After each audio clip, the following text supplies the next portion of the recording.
Welcome to day number 9, part 9 of Understanding Wealth. My name is Mensah, and I'm delighted to be with you as always.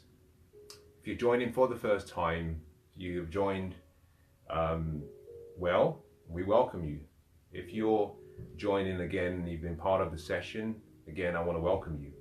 In today's session, I'm going to be talking about what I consider to be one of the most important parts of the wealth creation process, but also the wealth protection, multiplication, and transferring process. I'm going to be talking about money. It's a subject that draws in so many emotional reactions, and I'm sure as soon as I mention money, you have various feelings that have come to your mind, come to your heart. And part of the reason for that is because when we hear the word money, we're drawn to perhaps experiences we've had in the past, experiences we intend to have in the future, and actually experiences we have in the present. I'm going to be talking about money because it's the one subject that we rarely understand.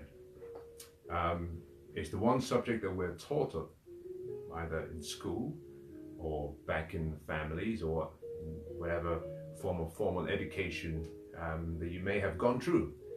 And what I found from my journey and from my experience in relation to creating wealth is if you don't understand money, unfortunately, you're going to abuse it. There's a purpose for money, there's an intent for money, and therefore there is a method and a way to attract it, to keep it, to multiply it, to protect it, or more than anything, to pass it on. And so in today's session, I'm going to be talking about money. We started obviously 9 days ago, and we've covered various topics on a day-by-day basis. Today's session will summarize and will conclude what I consider to be the level number 3 of understanding wealth. I started 9 days ago and I said that wealth, to be really experienced and to have a wealthy life, you have to understand that wealth comes in 3 levels. The first level was spiritual wealth. The second level was what I called mental wealth or psychological wealth. And then the final and the lowest level of wealth was physical wealth. And physical wealth is what we've been dealing with over the last 9 days. But more specifically, we've been dealing with an area of physical wealth, in other words, the manifestation in material form of wealth, and that manifestation that leads to financial freedom. Physical wealth is not limited to material wealth alone. Health is a form of wealth. But I haven't been talking about health, and I don't intend to focus on health in this session. What I've been trying to do is show you how you can begin your journey towards financial freedom and financial wealth. In other words, how you can achieve material wealth or achieve the lowest level of wealth. And that's the point I want to make. The lowest level. And for many people, when we hear the word wealth, we think about money. And today, I'm going to talk about that. I'm going to try and address a few concerns, but also, in my opinion, some few fundamental principles that you have to understand if you're going to attract wealth. Now, from what I've journeyed through over the last number of years, I've come to one conclusion. In pursuit of money, you must also pursue wisdom. Because if you achieve money without wisdom, unfortunately, you would abuse it. And by abusing it, you would abuse yourself. You've got to understand the relationship between wisdom and money. They come together. They come together. If you have wisdom, wisdom will guide you on how to use your money effectively, but also how to use it smartly. In today's session, I'm going to draw on this concept of 3 levels as we talk about money. And part of the reason for that is simply because for many people, they distinguish perhaps 2 opposite classes, poverty and wealth, or someone who is rich and someone who is poor.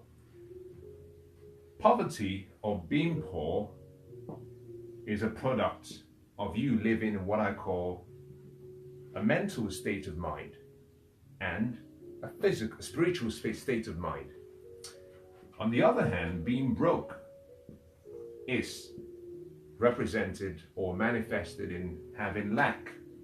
It's important you understand both concepts. So you can lack money or not have enough, but still be spiritually wealthy. But if you're poor in spirit, if you're poor psychologically, if you're poor in your consciousness, it's almost impossible to have money on the material level. And so understanding the three levels of wealth is very strategic in understanding the three levels of money and how you can manifest money in your life.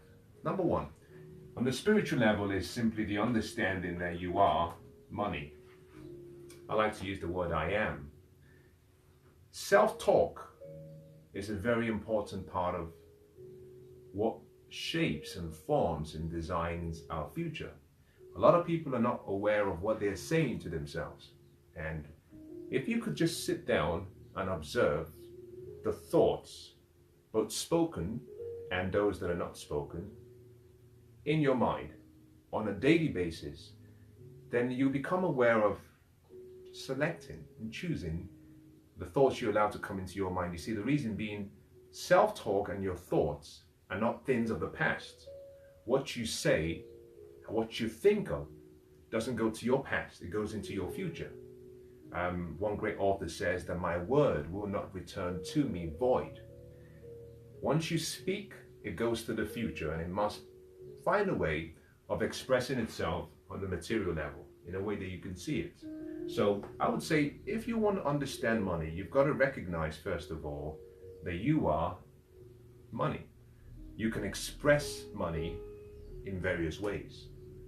And money in itself is simply an idea. It's, for many people, it's represented in various forms.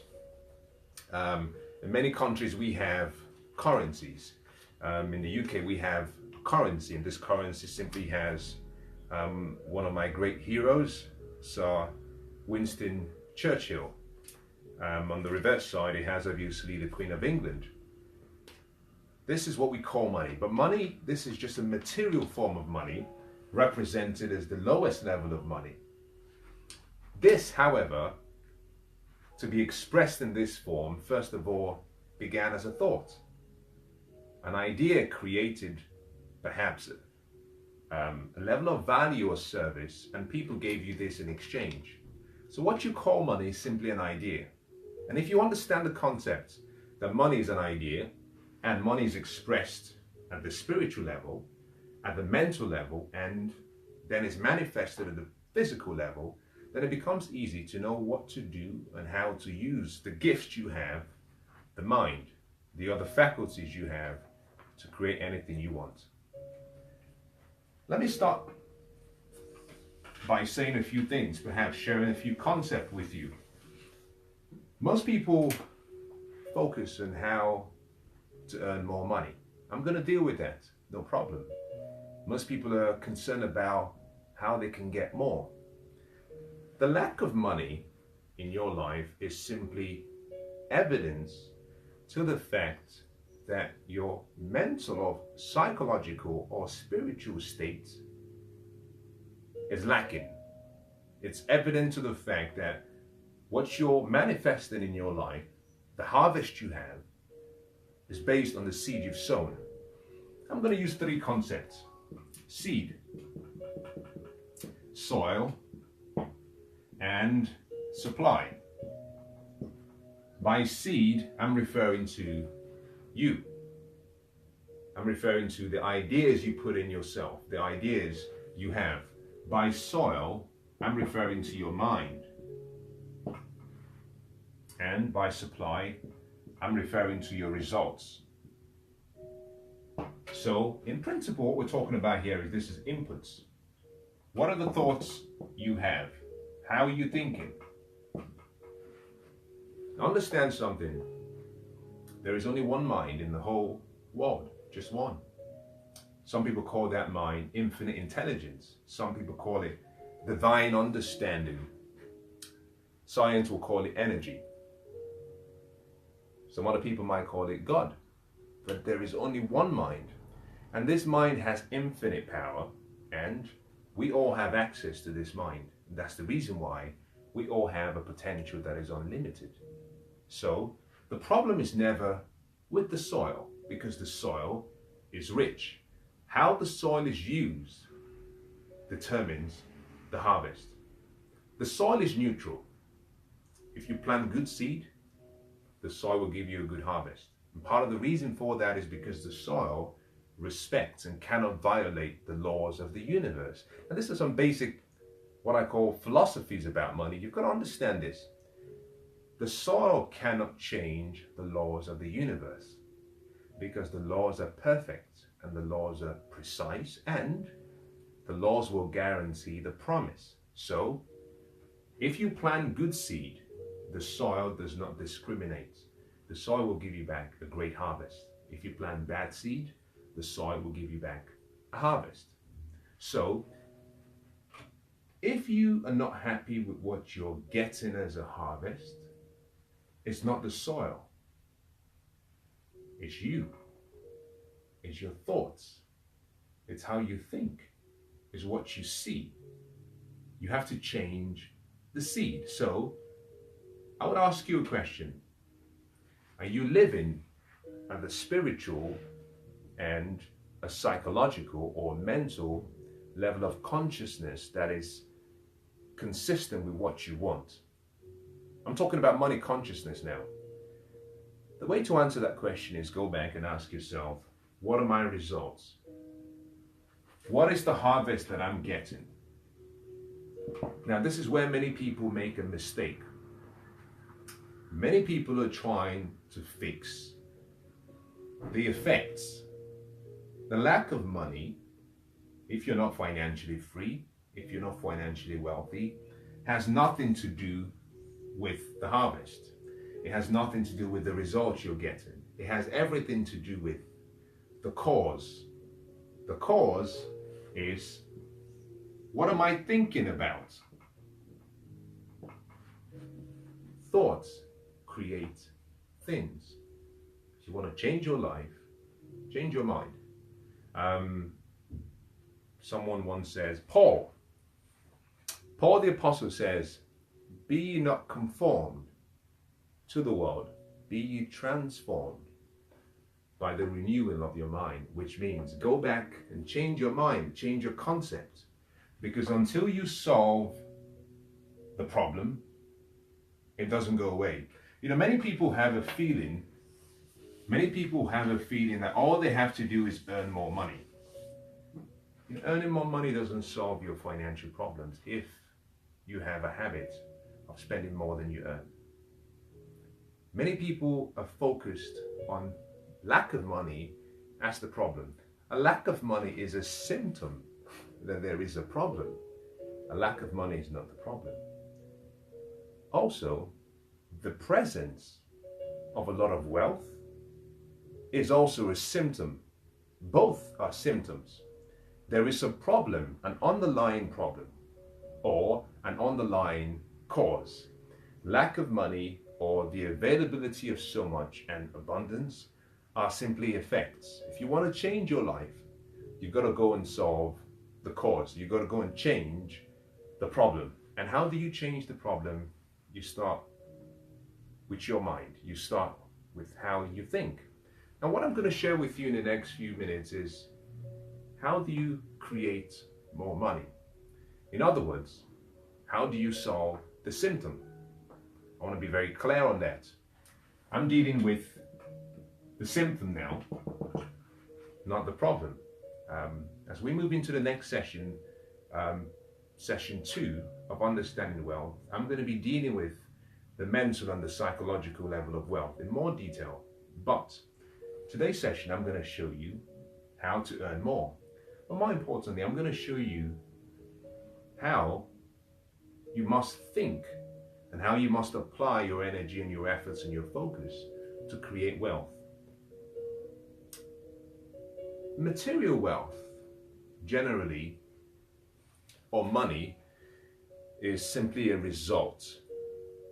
It's a result and a reward and a confirmation that you're providing value. It's a confirmation, it's a result, as a direct contribution you're making, or indirect contribution you're making to solving problems. The master teacher said, if you want to become the greatest. Now, this response was based on a question that was asked by one of his students. The question was, how do I become the greatest? The response was very simple. If you want to become the greatest, you must become the servant. In other words, you must take the gifts, the skills, the abilities, the knowledge, the wisdom that has been provided to you.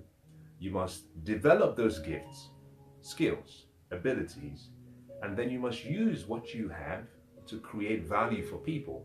That is how you serve people.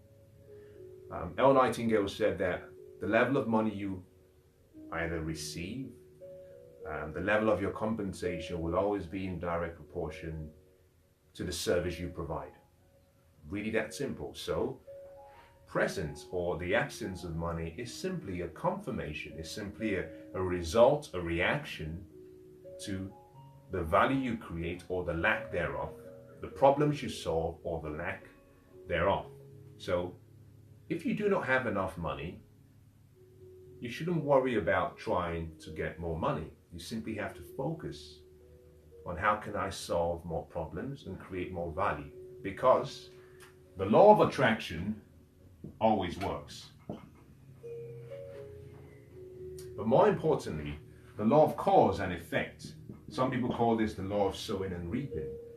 Some people call it the law of iron destiny, always works. And the law of cause and effect, or sowing and reaping, says, whatever you sow, you will reap.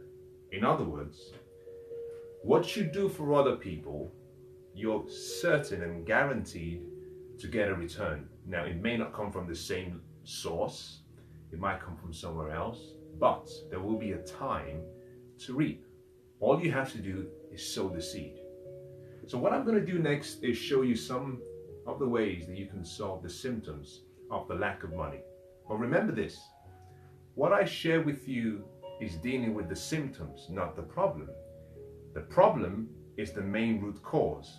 The problem is simply, you've got to change your mind. You must start building what I call an abundance mindset. You must start to build what I call a wealthy, prosperous mindset, one that is filled with good fortune. And how do you do this? Very simply, words, thoughts, ideas.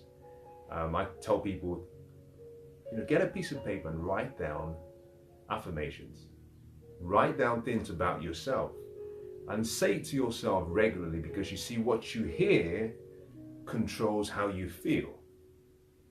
What you see controls how you feel. And whatever controls your feeling obviously controls your focus. And that's where all of your energy goes. But your feeling will also be expressed through your actions, because how you feel will inspire you, motivate you, push you into taking actions. Your actions, if consistently repeated, will create habits. Your habits will change your attitude. They will also change your character, your behavior. And the three of them will determine your results. So if you want to change your results, start by changing what you hear. And that begins by using words of affirmation, using words of what we call autosuggestion. Write a new script about yourself and start changing your mind. Renew your mind. Go back. Renew your mind. When you've started doing that, what you find is that slowly you start to live in a place of abundance. And guess what? The place of abundance is based on energy. The spiritual level of wealth at the highest level is expressed through what we call love. And love has to do one thing, and what it does best, it has to give. And giving is expressed by creating value. You see, when you're in a state of abundance and a state of love energy, your focus is not about getting. Your focus is about giving. And giving is you expressing your true nature.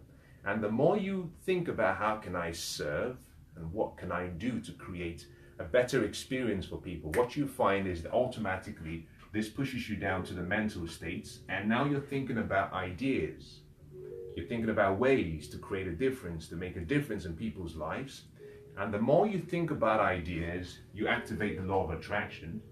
You start to attract like thoughts and like people, like feelings. And the more you do that, what you find is suddenly what began as an idea, the more you think about it, the more this moves into a place where you start to dream. And dreaming begins the creation process. All greatness begins through the use of the higher faculties. And dreaming or fantasizing or designing or imagining is you expressing and using one of your higher faculties. And there are about 6 of them I want to share with you. Imagination, will, intuition, perception, memory. These are some of your higher faculties. All greatness, all success, all wealth depends on the use of your higher faculties. If you're trying to become successful, if you're trying to become wealthy, using your 5 senses alone, sight, sound, touch, smell, taste, you will be limited in the experience you have in life. All greatness, think about this. Think about any name. Winston Churchill, I mentioned earlier on. What did he apply? He applied his higher faculties. Focus. He believed, he had an obsession about we can overcome. Think about the Wright brothers, imagination. They had a different perspective, perception. Think about all the people who have achieved a level of greatness. You find they achieved that because they used their higher faculties. And that begins with an idea, goes into a dream, you fantasize, and guess what? This begins slowly to become a goal. You're still operating at the mental level. This goal, when written down, crystallized in written form, given a timeline, changes from a goal into a plan. If you break the plan down into smaller steps of how you can achieve the plan, you have a strategy. If you break the strategy down into what you can do daily, you have what we call a habit. So the difference between people who are poor and people who are wealthy comes down to one word, habits. And I've talked about this word over the last 9 days. They think differently, so your habits control your life. Because your habits control how you think, your habits control how you feel, and your habits will control what you do. Now, once you've made this habitual, what you find is through the habit of creating value on a daily basis for people, looking for ways to solve problems, looking for ways to make someone else's experience better, what you find is people start to recognize your gifts and your skills. And the world then starts to draw closer to your gifts and skills and talents. And then slowly, think about this. Once the world recognizes you, they start to celebrate you. We call these celebrities. That's the word where the word celebrities came from. Someone who is celebrated because they have a gift, they have a skill, they have a talent that they are serving the world with. And the more you serve the world, the more the world says, we have to compensate you because it's a natural law. So you get a reward for the value you create. Now that's just a really high overview of how you can begin solving the problems and coming down. But I'm going to talk about the symptoms. You can tell I'm very maybe excited about today's session. Part of the reason for my excitement is because it took me all of my life to understand money. I'm baffled. What troubles me and what baffles me at the same time is most people will spend 50 years working for money. most people will spend 8 hours every day. If you include travel, maybe 10, 12 hours every day, which is representative of roughly about 80% of their waking day. If you exclude sleep time, we'll spend about 80% of our waking day working for money. And we'll do that for 50 years. And what I find really, really, really amazing is that very few people have sat down and studied money. And because we don't study money, what happens? You have two classes of people. You have those who are poor and you have those who are rich. The rich will teach their kids what they know about money. And the poor will teach directly or indirectly through their habits what they know about money. So what we have is a generation whereby we're constantly recycling knowledge. We're passing it on. The problem with this is simply this represents about 3% of the population. This represents about 97% of the population. So most people say the rich get richer, the poor get poorer. It's a simple philosophy. It's a simple principle.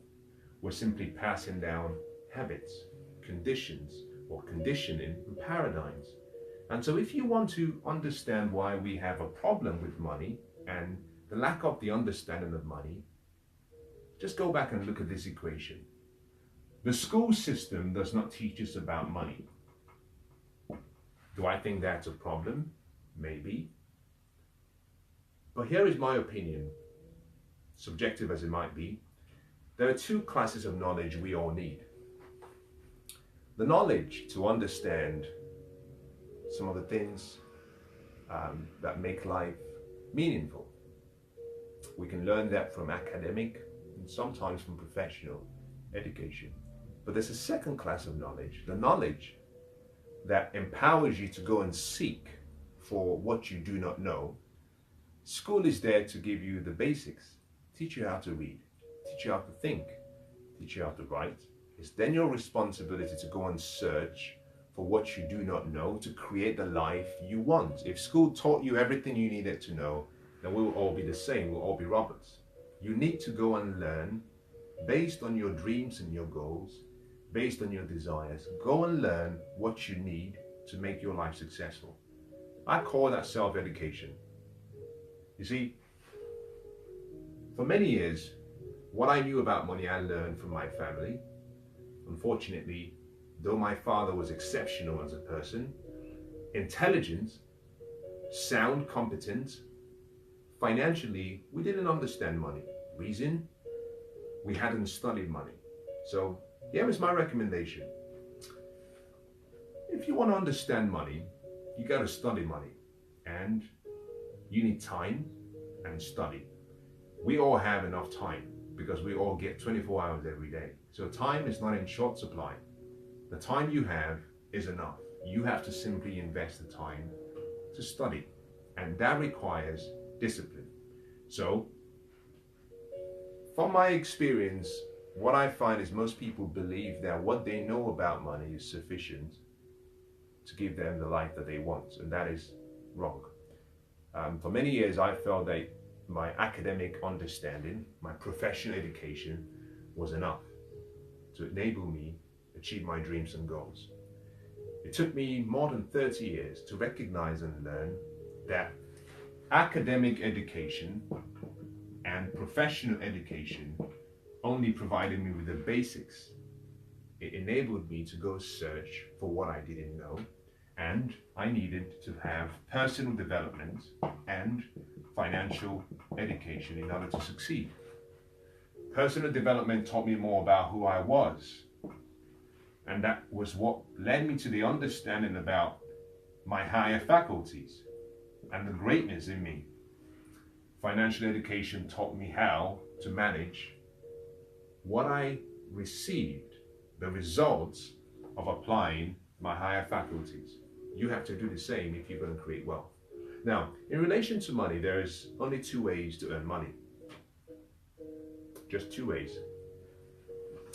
I'm going to deal with the symptoms now and how you can create and earn more money.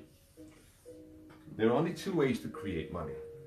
Number one, you can have money as the master. Number two, you can have money as the slave. Option one means you work for money. You have to invest your time, your energy, your presence, your intellect, your efforts in exchange for money. In other words, you exchange your life for money. You know, a few hours ago, I sent a tweet, or either a post or a tweet, and I said that we all have to be thoughtful and careful about how we spend our time, because whatever dreams we have, whatever goals we have, and whatever we do on a daily basis represent what we're exchanging our life for. And at the end of our lives, whatever we've achieved is simply a reflection of what we thought we were worth. And so I said, always choose goals that are worthy of you. Choose goals that you think is worth your life, because you are investing a part of your life for it. With the first option, you work as the slave, and that's the sad part of number one. Money is the master and you are the slave. If you go back to what I had drawn on the board previously, I said 3% of the wealthy and the rich teach their kids what they know about money. 97% teach their kids what they know about money. This group represents 97% of the population. Very sad. Very sad. Part of the reason for the sadness is simply because if you work as a slave, you will never have freedom. So you have a job. What you have from a job is security, not freedom. The second part and the second way to earn money is to have money as your slave. So money works to create more money. Money works for you, and in this case, you become the master. And money is the slave or the servant, meaning you make money work, and you make it work very hard for you. This represents about 3% of the population, usually the wealthy. Now here is where perhaps some of you may disagree or agree with me. We all have to start somewhere. Now, if 97% of the population work for money, like I did so many years ago, some of us will fall under this group, the majority of us. But here is the key. It's not where you start, it's where you finish. The key is always to begin the journey. You might be working for money, but very slowly start to change the roles, reverse the roles, so that you then have money working for you. And that requires a process that requires applying certain principles. Those in this section and in this category believe that you have to work hard to earn money. My father used to say you have to sweat for your money. He had a philosophy and a concept that hard work alone creates wealth. And he wasn't wrong. His assumption was just incomplete. Because what he failed to understand was the concept of leverage. And that is what the wealthy understand. You see, if you're going to have money work for you, you have to understand leverage. Now, how do you get money as your slave if you begin with option number one? It's very easy. The wealthy in number two do not work for money. They work for joy, for fulfillment, for excitement, and for significance, but they don't work for money. They have leverage, and they use leverage to achieve their monetary demands or monetary goals, but they work for fulfillment, for fun, for excitement. And the reason is simply because working for money and slaving for money is the worst way to earn money. Now, if you, like I used to be, start or are still in number one, the question is, how do you reverse the roles? Very simple. I've talked about the way, the principles, the strategies over the last 7, 8 days. One simple concept was take a portion of what you earn, set it aside. It's a principle called pay yourself first. Take a portion of what you earn, set it aside. Not for saving, for investing. You might save, but you save passively with a purpose in mind, with a timeline in mind. So if you're saving for more than 12 months, I've said it's actively saving. And unfortunately, because of the nature of the economical state of where we live in, saving money is really, really bad. You have inflation wiping away what you're saving. The banks are offering almost next to nothing in terms of interest. So your saving is another way of simply kind of pouring your money down the toilet. You invest. You take a portion of what you earn, you invest, but you invest with wisdom, meaning you must improve and increase your understanding. You must study, but in addition to that, you must invest under the guidance, under the support, under the direction of wise counsel. You take the portion that you've invested and you protect it. You invest in such a way that your original capital investment is protected.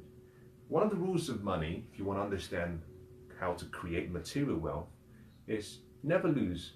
Warren Buffett says, rule number 1 of investing, never lose money. You never lose your capital. Then he says rule number 2, never forget rule number 1. Very powerful. In principle, what he's saying is, what you invest, the capital seed that you invest, you protect it. You know, a farmer goes to the soil and plants the seed in the soil. He doesn't just walk away. He has to protect the soil. He has to protect his farm. So people don't come in and invade and steal the seed, because he knows that the harvest depends on the seed and the soil coming together over a period of time to create a return. Now, once you've invested under the counsel and the guidance of wise people, what you have to now do is take the return, because like every seed, if you put a seed in soil over time, if you nurture, if you protect, if you provide, what you find if you water the seed, you get a harvest. Most people take the harvest and they spend it. No, if you want to create material wealth, you must take what you get as a return. You must take what you get as interest, whatever that might be, dividends, and you must reinvest it. You reinvest the original capital, you reinvest the interest raised. And that is how you slowly start to move away from working for money to having money work for you. Because what happens, let's say you start with 1 seed, and this 1 seed produces, maybe say, let's just make this more real, say 10 seeds, and you get 1 seed as dividends or return. What you do is you take the 10 seed and the 1 seed, you have 11 seeds you reinvest, and you keep compounding and doing this until that your capital investment builds up to a point whereby your original capital is now worth more. Let's say this is 1,110, and this, for example, starts to produce, who knows, maybe 110 extra seeds as interest or profit. You build this up to the point where now you can live off the investments. But initially you must keep the capital, keep the interest, keep reinvesting. Over time, you build it up to a point whereby now, whatever you were gaining or earning, working for money, from a job, you are gaining the same amount by having your money work for you. At this point in time, what you can do now is stop working for money. Now, you can still be in the same job if you love the job, but then you're working for joy. If you don't like the job, you can always move away and find what brings you the highest level of fulfillment, what excites you, where your passion lies. But what that simply means is at this point you have enough income to maintain your lifestyle, and now you can now stop working for money, and all of your money is now working for you. So money is the slave and you're the master. Very simple concept. Now, how do you take this one step further? And taking this one step further, one of the things to understand is if we, the majority of us, are always going to begin the journey, obviously, for some reasons, you know, you haven't fallen on some good fortune, you weren't born into a wealthy family, I wasn't. We all started, we all may have to start from option number one, working for money. If we start there, there are some questions you should ask yourself. If I am working for money and the law of cause and effect still applies, meaning I'm getting something back in return for the energy that I give, what I'm getting back, what is it called? It's called an income. So you work for money and you get an income in return. This income will come in the form of salary, wages, bonuses, tips, whatever. It could come in the form of a business income if you have a business, but you have income. Now here is the problem, and this is where most people have made a lot of mistakes, and I did for so long. All income sources, all income types are not equal. All income sources and all income types are not equal. Depending on the type of money you're working for or income you're working for, you might stay poor for your entire life. There are two main forms of income primarily. There's what I call active income, and there's what we call leveraged income. Wealth is created on this side, working for leveraged income. Security is on this side, meaning that freedom is on this side. Many of us are working for active income. And active income is income from a job. If you earn a salary, that's active income. It simply means that the activity required to earn is active, meaning you have to invest your time, you have to show up every day, you have to invest your presence in most cases, and in exchange for that, you get compensation. This form of income, unfortunately, is the worst kind of income for a number of reasons, for so many reasons, but I'll share two with you as I move on. Number one, you have to understand the game of money and the game of wealth. The game of wealth is simply the understanding that we're all playing this game and there are rules to the game. Most people don't realize, and some of you watching perhaps are not really happy with the reference to the game of money or the game of wealth. We're all in playing a game. You might not like the word, but that's what it is. The important thing is to ask yourself a simple question. What are the rules? If you understand the rules of the game, you can play to win. For so many years, I didn't understand the rules of the game, and so I played like an amateur, but I was playing against professionals, and therefore I was always losing. If you learn the rules of the game, you can change the game. You can change and play the game to your advantage. If you don't learn the rules, you're going to lose. Many people are working for active income without understanding the rules of the game. You've got to understand the rules. Now, with active income, unfortunately, what you have is a disadvantage. You're at a disadvantage, and one of the reasons is because the wealthy get wealthy because they have what I call financial wisdom. And this financial wisdom enables them to understand the power of taxes and the power of leverage. Active income is the highest taxable form of income. The first thing you pay for when you receive a check, when you receive a salary, is taxes.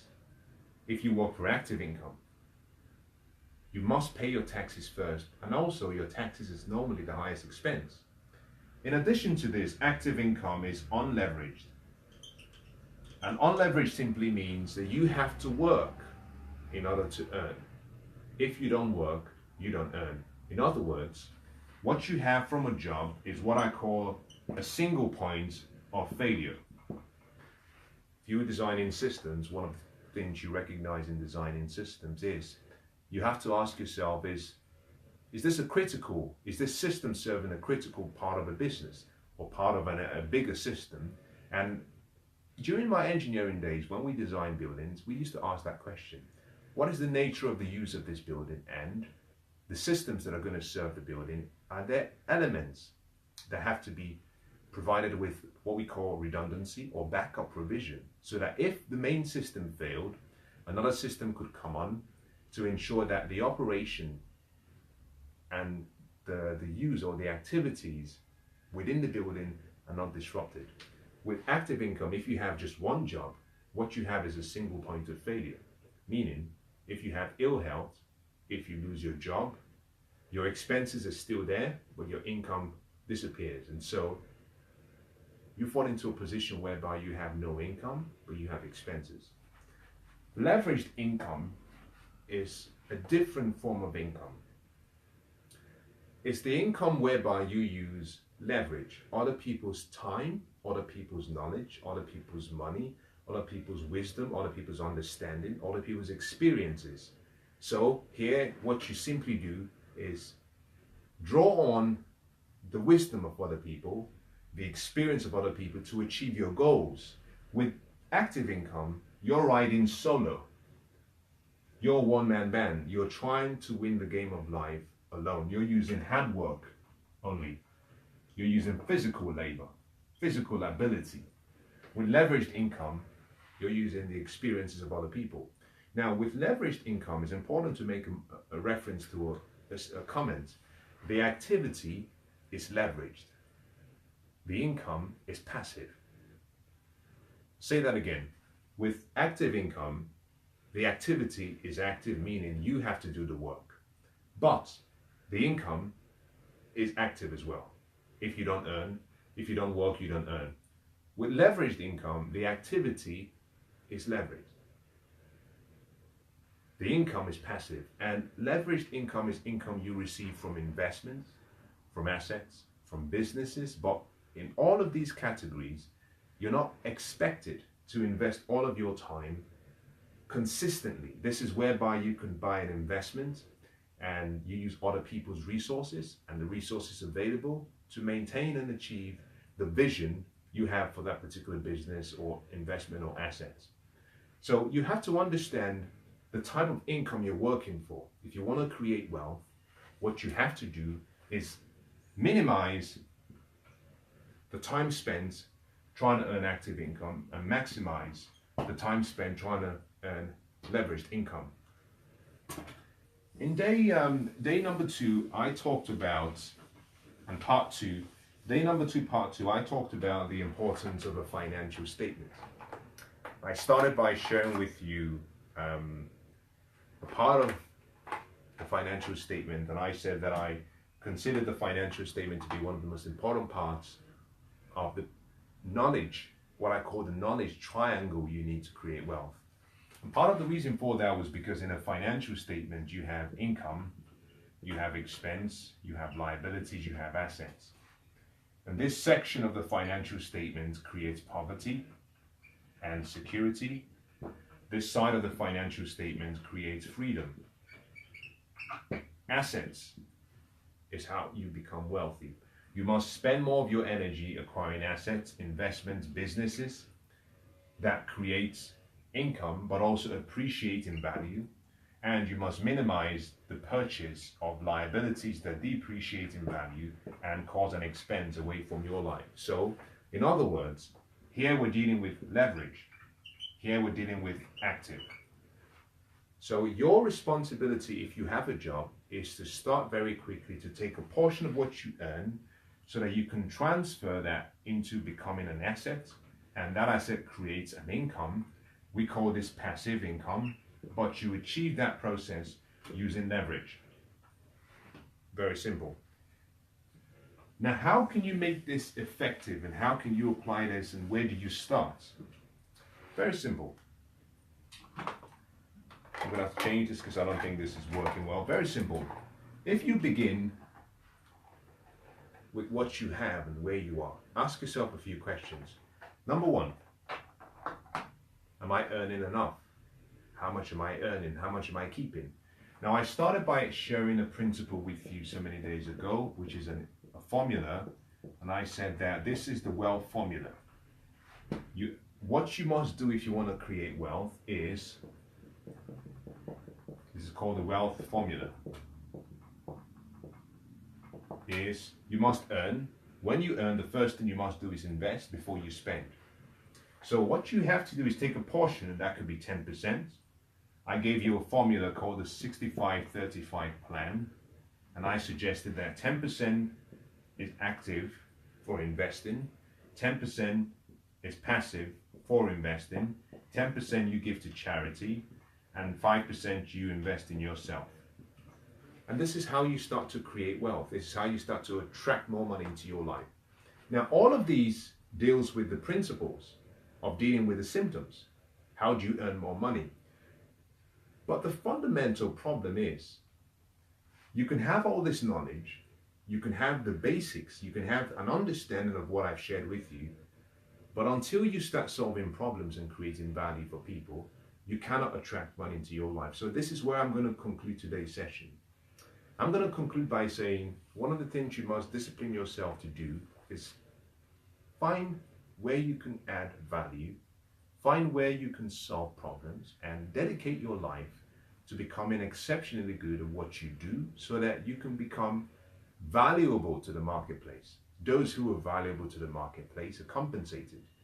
There are 3 laws that I talked about in session number 4. The law of compensation, the law of value, and the law of profits.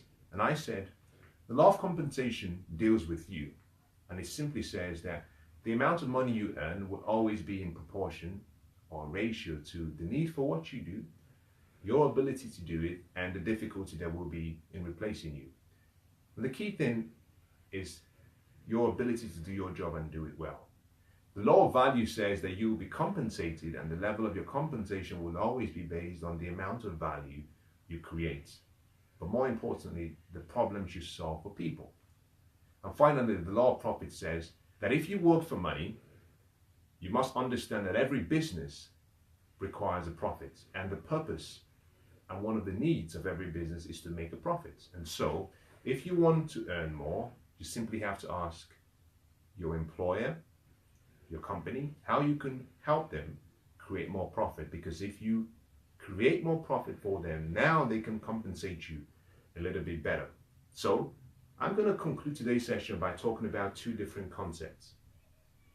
The first concept deals with how do you play the game to earn more money. The second concept deals with how do you protect yourself whilst playing the game so you can still earn more money. With the first option, I'm talking about playing offense. So in the game of football, for example, you can play offense and you can play defense. The best teams are normally those who can play both offense and defense. Each of them requires a different level of understanding. We'll start with playing offense and how you can begin the process. Now, playing offense requires understanding how to create more. That's what offense means. It means you're trying to earn more. So we're going to start with the principle of playing offense. How do I earn more? This all begins by having an idea about what you want to earn. Most people say, I want more money. That doesn't really cut it. You must know precisely what you want. What do you want? That means you must have an idea about an amount. If I asked you the simple question, what do you want? Could you tell me precisely the amount you need, that you must earn to ensure that you're financially free, but also to ensure that you're living the life of your dreams? You must know the amount. And I gave you a way of understanding this in session number 2. I said, you must understand, first of all, what you need in terms of your wants, but also what you need in terms of your necessities. And both of them together will give you an idea about your lifestyle and what you spend every single month, every single week, every single year, or every single day. You begin with this. But also I gave you a formula that I said, if you were to take your expenses and if you were to ensure that the income you generate this time around, not income from a job, because that is active, that is unleveraged. If you were to find an investment portfolio that generated enough income that was equal to, or the income was greater than your expenses, then you become financially free by default, because what you have is a wealth ratio that is equal to 1 or greater than 1. It's equal to 1 or greater than 1. However, for you to know what this amount will be, you have to sit down and look at your financial statements and understand your expenses, understand how you spend money, but more importantly, go through your expenses and identify the desires you have that have to go. Identify the necessities that have to stay. Identify perhaps what you can't afford. And here is the big problem. What we're trying to do here is start to create a life for you whereby a portion of what you earn from active work can be invested. And that investment can grow up to the point where the income from that investment is enough to cover your expenses. Now, to make that process easy on yourself, it simply means your lifestyle choices has to decrease. Most people are trying to become financially free, but they're not willing to change their lifestyle. They're not willing to change their habits. So what we have are people who have poor money habits, who spend more than they earn, and who abuse money, and they're trying to become financially free. It's almost a tall order. It almost cannot happen because you're violating the laws of wealth. You're violating the principles of wealth. And unfortunately, until you obey the principles of wealth, you cannot create wealth. Really that simple. So what we're doing here is trying to establish what you need as the basic minimum. What is the minimum amount that you can survive on, whereby the income you're generating from your investments is sufficient to allow you maintain your lifestyle. That way, you don't have to keep working for money. Now, once you've established this might give you a number, an amount. You have to then go backwards and ask yourself, how much do I need to earn from my job to ensure that over a certain period of time, it could be 10 years, it could be 15 years, over a period of time, I can build up my capital up to a certain amount, and if I invest that capital, the income from that capital is then sufficient to cover my expenses. I hope I'm saying this clearly enough. I think I'm going to repeat what I just said to make it a little bit more clearer. I'll just do a recap of what I just mentioned. There's something called the wealth ratio. The wealth ratio is simply the ratio of the income created from investments or assets or businesses through what I call leveraged sources or passive income over your expenses. If this ratio is equal to 1 or greater than 1, we say you're financially free. In other words, we say that you've achieved financial freedom whereby you can maintain your chosen lifestyle without having to work because you have to work. And that is simply because you have investments, businesses, assets that generate an income sufficient to allow you maintain that lifestyle you want. When you get to that point, we say you're financially free. And that is represented in a numerical ratio we call the wealth ratio. Income from investments or assets divided by your expenses. So the expenses that is the lowest common denominator. Therefore, if you want to get this number to be 1 or greater than 1, you must ensure that you keep these expenses at the minimum, or you must ensure that you maximize the income. Now, because you're starting the journey at the lowest level, what you can control is not the income. What you can control is the expenses, because at this point in time, you're working for money. So maybe you don't have, like I used to be, I didn't have investments that could pay me the income that I needed to maintain my expenses. I had to build up a portfolio, so I had to control my expenses.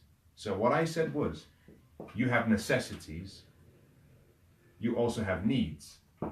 Both of them form what we call your expenses and your lifestyle choices and how you spend money. If you want to reduce this number, you must look at your wants, your wants and your needs. You must go back and look at your wants, and these wants might be luxury items and desires.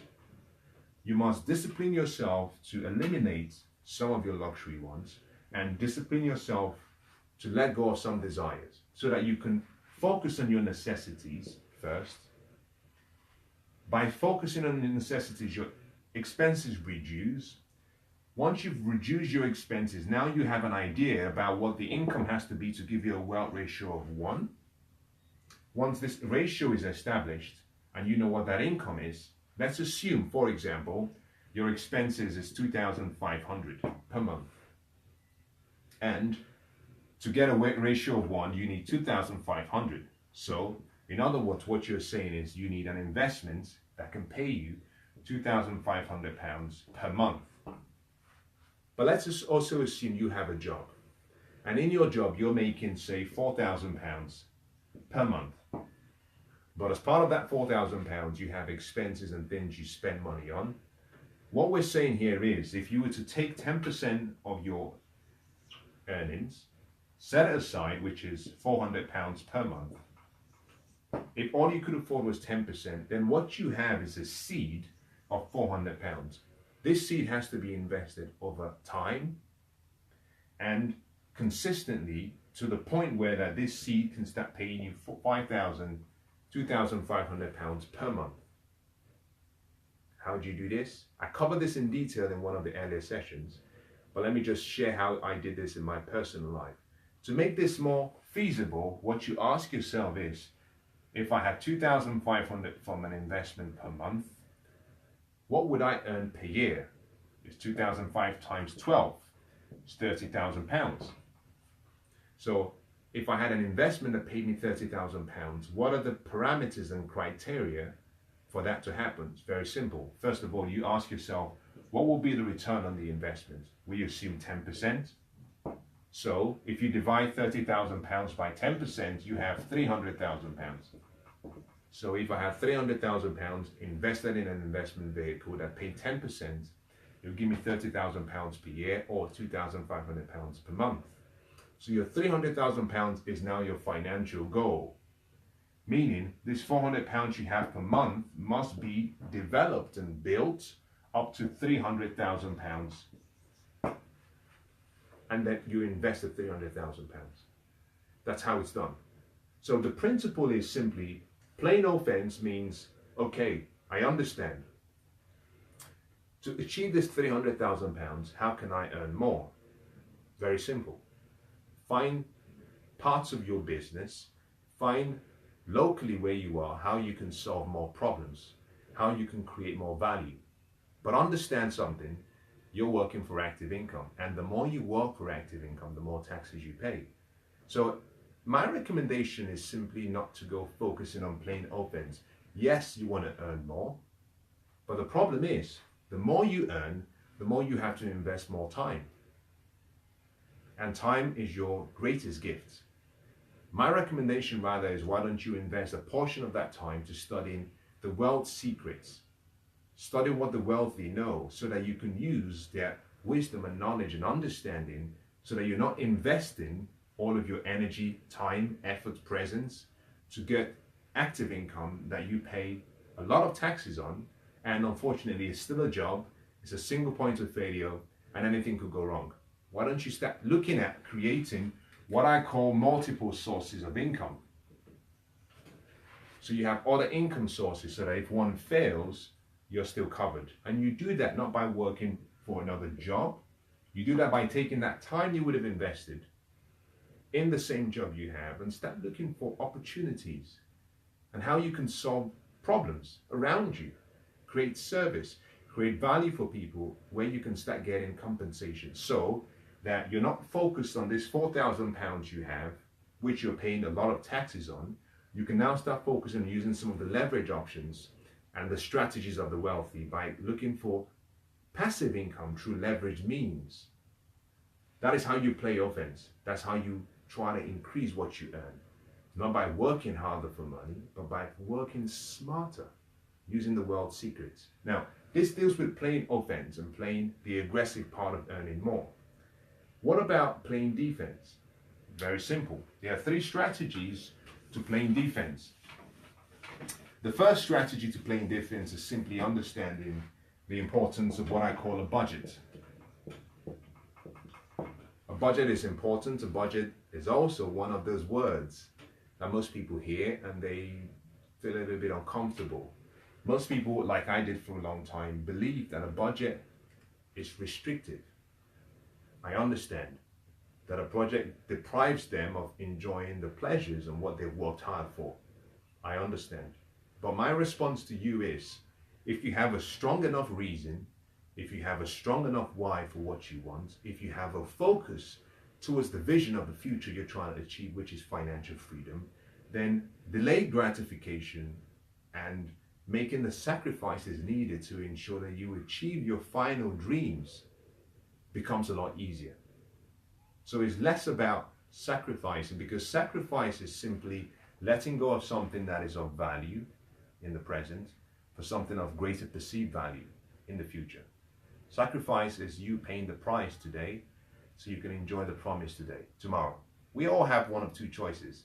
We can either pay now, play later, or we can play now and pay later. It's all about choices and decisions. So the first part of the playing defense, in my opinion, is simply understand the purpose of a budget. And a budget is simply there as a plan to help you achieve your financial dreams.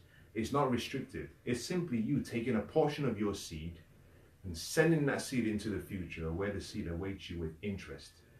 Think about this. A farmer who has actually had a harvest doesn't say that he or she thinks it's restrictive to take a portion of the harvest and put it back in the soil and let it produce another harvest for the next season. The farmer understands that's a must, because you're always going to have sowing time and season time, and the farmer understands if I don't sow, I don't reap. So a budget is simply a way of taking a portion of your harvest and putting that portion of your harvest back in the soil so that it can create more. It's all about perspective, how you see things. If you look at the budget as restrictive, then unfortunately you will not follow a budget. If you see a budget as simply a plan to help you achieve your goals and dreams, then you will see a budget as something that is there to support you, not restrict you. So a budget is, number one, how you play defense. I gave you a system called 65-35. 35 meant you have to invest 35% of what you earn, and you discipline yourself to live on 65% and no more, and you spend that towards your expenses, meaning that you now have the opportunity to start building wealth. I'll take you back an example before. We were talking about you earning £4,000. You're investing 10%, which is £400, but you need to build £300,000 as a capital base, so that capital base at 10% return could pay you £30,000 per month, and that could allow you to live and achieve financial freedom. If you invested £400,000 in an investment vehicle that paid 10% every year return, this is approximately now, I'm giving you approximate numbers. If you did this, you would have to do this consistently, in my opinion, for about 31 years, approximately, before you can generate 300,000. That's more than half most people's lives. And so you see, you can still keep just 10% of what you earn and invest just 10% of what you earn, but it will take you much longer for you to achieve financial freedom. And this is what most people are doing. Most people have set themselves 65 years as when they become financially free and they can retire. Part of the reason for that is they're thinking about investing such a small portion of what they earn and doing it for the long term. Unfortunately, because of lack of wisdom and lack of financial awareness, they don't realize that time is not in the wealth equation. Time does not affect your wealth. Wisdom does. So you can Achieve financial freedom at 25 if you have wisdom. I achieved financial freedom when I was 30. I retired from my engineering profession when I was 33. So time has nothing to do with when you achieve financial freedom. And my question, my concern is, we work all of our lives to earn money up to 65. And when we have little, we've exhausted our physical body because we've been slaving for money for more than 50 years. And now we don't have the health to enjoy what we've created, which is very sad. So my recommendation is simply, by playing defense rather, and using a budgetary system, that can allow you to maybe invest more than 10%. Maybe that can allow you to invest 20%, which will be, who knows, £800 per month you can now allocate towards investing. But also, this budget system can allow you to start dedicating a portion of what you earn towards your financial knowledge and understanding, so you can find out strategies that can make that journey quicker. So there are no shortcuts to success, but there are faster paths and faster routes to achieve the goal. But everyone has to pay a price. Now, the second method of playing defense is a principle that I call the art of negotiation. Negotiation. Back in the day, we had what we called trade by barter. You had something, you had a pen, I had a wristwatch, I wanted a pen, I offered you what I had in exchange for what you had. We still do the same thing, but this time around we use money. We offer a service in exchange for money. Negotiation is a must if you want to be wealthy. In other words, it's simply the art form of being able to identify great opportunities and offer something that is reasonable to both parties, but offer something at a price far less in terms of what you perceive it to be. So you're offering something that's affordable to and acceptable to the seller, but you're offering it at a value that you're not paying a premium. And most people have a flawed philosophy about living. We want to buy things during the normal seasons. So for example, negotiation could be a decision not to buy during season. You might say, well, I'll wait for off season. I can buy the same thing for less than half its value. I can delay gratification. I don't need to have it right now. Rather than spend all that money giving the money to someone else, because it's a liability in most cases, I can wait. The saving that I'll get from buying it off season, I can put that into investing. So by negotiation, it gives you what I call a second income source. It means you're not paying much more than you should be paying. And a lot of people pay much more than they should. Negotiation is simply using what you have in terms of your ability to look at things from a different perspective and understand the value. Someone once said, when you're making every purchase, ask yourself, for what I'm buying, am I getting back 100% return? Because in most cases, what we spend money on are liabilities, in most cases. And if only we understood that what we're buying is depreciating in value so fast, then that would stop us and make us ask the question, can I get it for a better price? Can I get it for 25% off? Can I get it for 10% off? And there's no shame, because you're supposed to be the chief financial officer in your life, meaning you should be getting everything for the best price. The third, this is number 2, the third is what I call delayed gratification. In other words, if you simply disciplined yourself to give whatever that might be, in your case, yourself, your family, your friend, if you could just discipline yourself to wait for 24 hours, up to 48 hours before you make a purchase. And I'm talking about wants, I'm not talking about necessities. If you have necessities, then you buy it whenever you need it. But if you're buying luxury items and you're trying to satisfy a desire is one of the reasons why most people stay poor. And you will never earn enough money to satisfy your desires. Your desires will always be much more than you can afford. What you have to do is discipline your desires and be bold enough to say, there are some desires that I have that will never be satisfied, and I'm okay with that. And you focus your energy on what you need, and perhaps some few wants, maybe some few desires to give your life a sense of meaning. But you cannot satisfy all of your desires. You need control. You need self-control. You need to have a level of discipline, self-discipline, to ensure that you can create a life for you in the future that you want. And so delayed gratification is a second way that you can actually create wealth. How? Very simple. I talked about it just a few minutes ago. Let's assume that you walked past the shop window and you saw a beautiful piece of perhaps a shoe. Let's assume the shoe was for £400.